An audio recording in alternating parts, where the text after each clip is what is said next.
9. Buran Space Shuttles. During the Cold War, the United States and the Soviet Union competed to develop superior space technology and to be the first to reach certain milestones, including traveling to the moon. Starting in 1974, the Soviet Buran program sought to create a reusable spacecraft. The project was established in hopes of one-upping NASA's Space Shuttle program.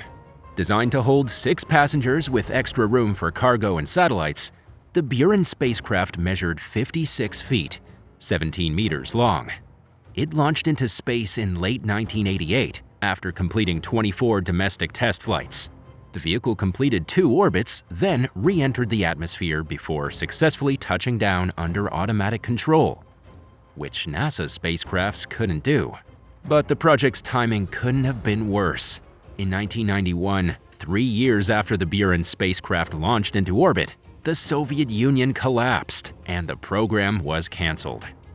There are 3 surviving Buran vehicles which sit abandoned inside a hangar in modern-day Kazakhstan. They never ended up in a museum because there wasn't enough public interest to justify moving them, and because doing so would have been a complicated task. At the Zhukovsky airfield outside Moscow, there's a wooden replica of one of the space shuttles that was created as part of a Buran program, known as the VKK Space Orbiter. It sits in an abandoned corner of the field as a decaying reminder of the biggest and most expensive Soviet space program that ever existed. 8. JFKs Nantucket Doomsday Bunker. On Nantucket Island off Cape Cod, Massachusetts, there's a noticeable but not blatantly obvious turquoise doorway. The mysterious doorway leads to a Cold War-era fallout shelter, known to some as the Kennedy Bunker. It was built during the early 1960s, a time when the US government poured hundreds of millions of dollars into bunker building projects, while also encouraging civilians to build their own private bunkers. The shelter on Nantucket was meant to serve as a hideout for the Kennedys if nuclear war struck, while they were spending time at their farmed vacation home, 30 miles, 48.3 kilometers away on the mainland. Located on the southeastern part of the island, the site was built next to a submarine monitoring station that was already shrouded in secrecy at the time. The heavy security presence made it easy to construct the bunker away from the prying eyes of the public. Built from prefabricated steel structures known as Quonset huts, the bunker was quickly assembled and soon became concealed by plant overgrowth. It housed a decontamination chamber and basic no-frills accommodations, including portable toilets. The site was equipped to accommodate Kennedy and 20 cabinet members for up to a month. In the event of a nuclear strike happening while the president was in Massachusetts, he and his staff members would be rushed to the bunker via helicopter or submarine. For years, the site languished with an uncertain future, while it fell victim to repeated break-ins by local troublemakers. In 2020, the town of Nantucket approved plans to turn it into a museum. But the project was met with delays due to COVID. According to the most recent update, officials hope to resume the work within the next 3 to 5 years. 7. 58 Jolan Street.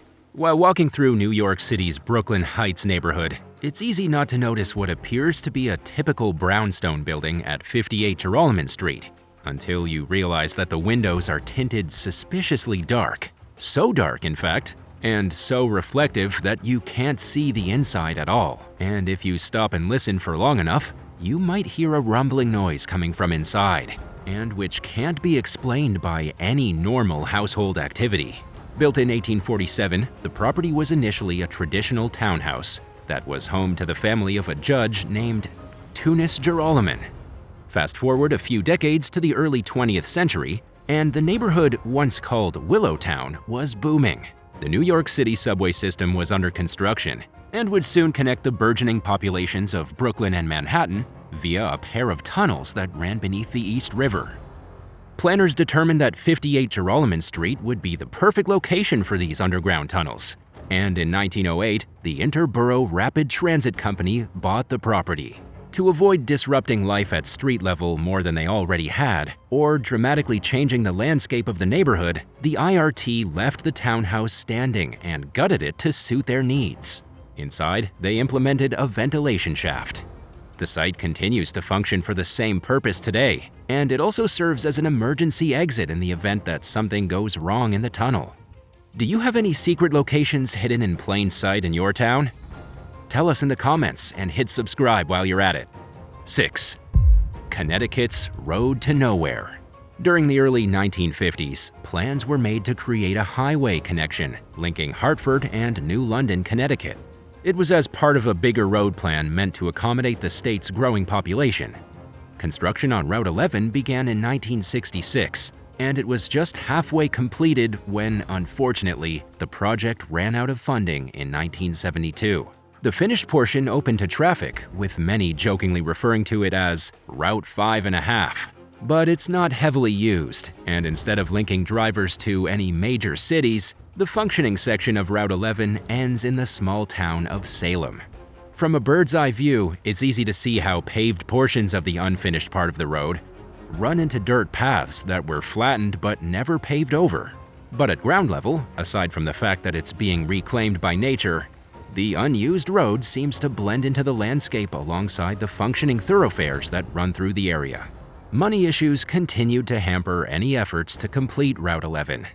And environmental concerns also became an obstacle. When Native American artifacts were found along the planned construction route, it only added to the growing list of reasons why the project was ultimately abandoned, leaving behind a stretch of partially completed road that was never finished and put to use. Every once in a while, someone tries to breathe new life into the campaign to finish Route 11. But for the most part, most people have accepted that it's unlikely to happen. 5. 33 Thomas Street.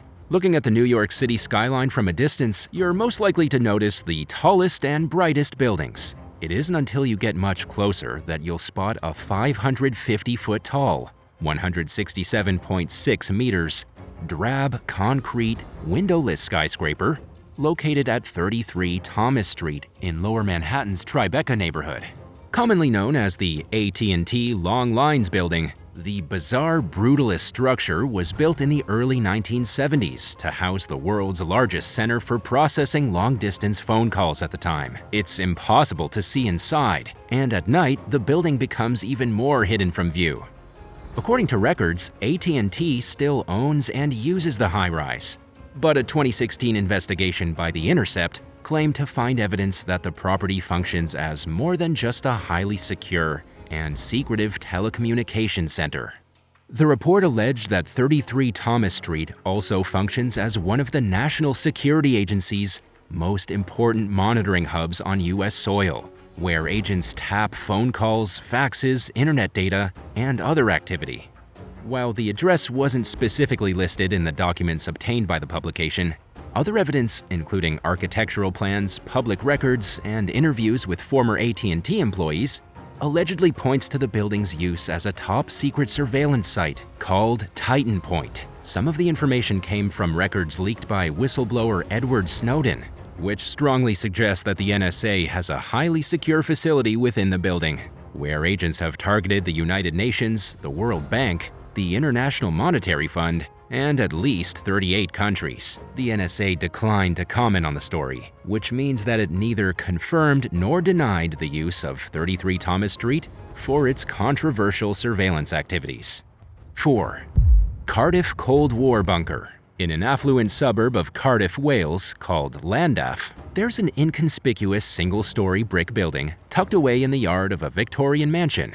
While it would be hard to guess what it's used for just by looking at it, the windowless, vine-covered structure doesn't exactly come across as suspicious or exciting.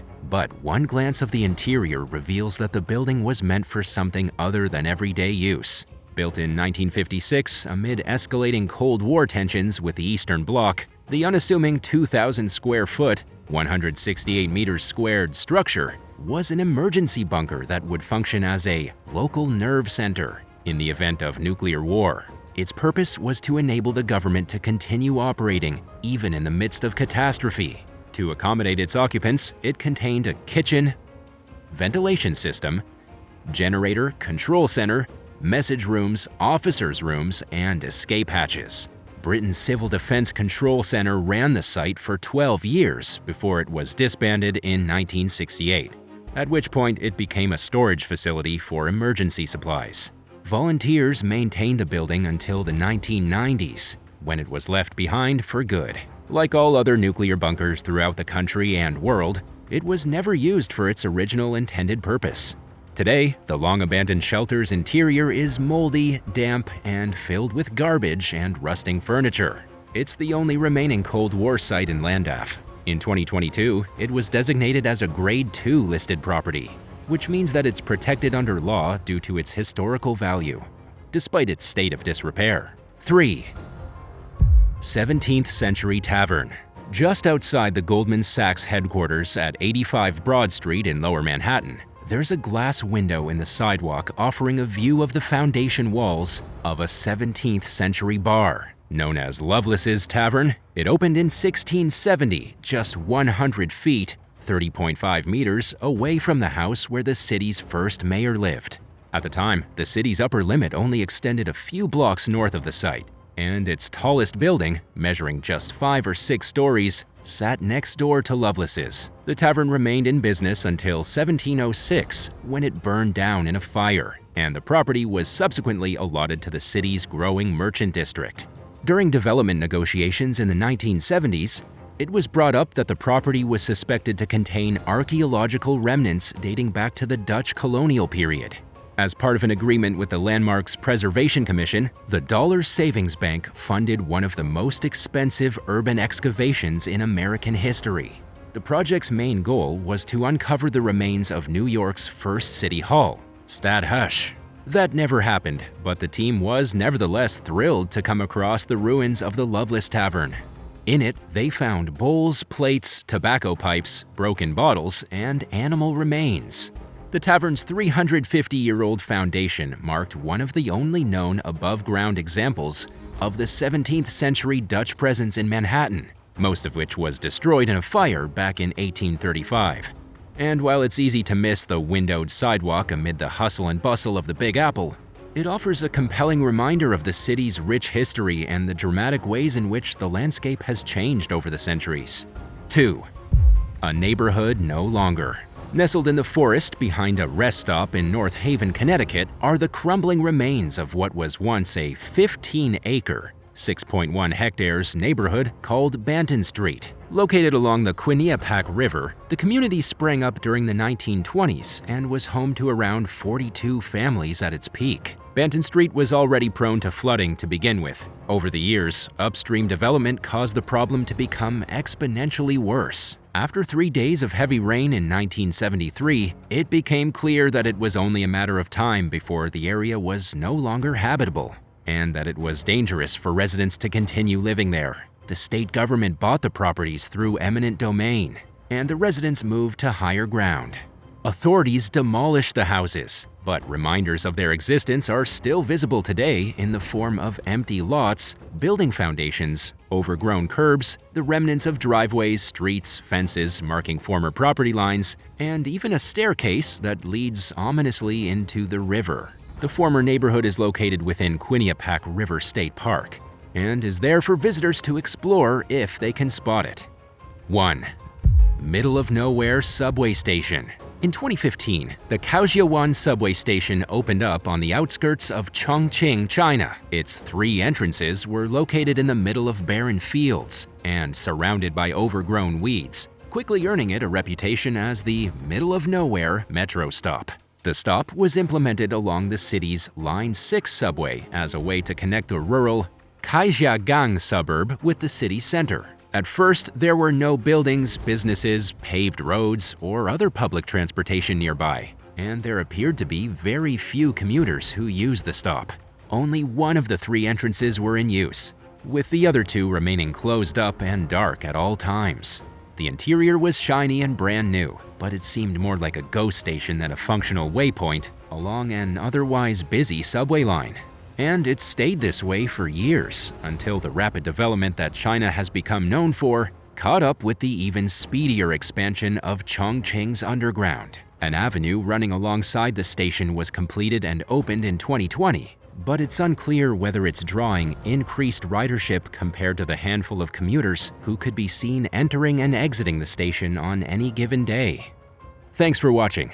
What's the strangest thing you've ever seen hidden in plain sight? Tell us in the comments below, and don't forget to subscribe. See you next time. Bye.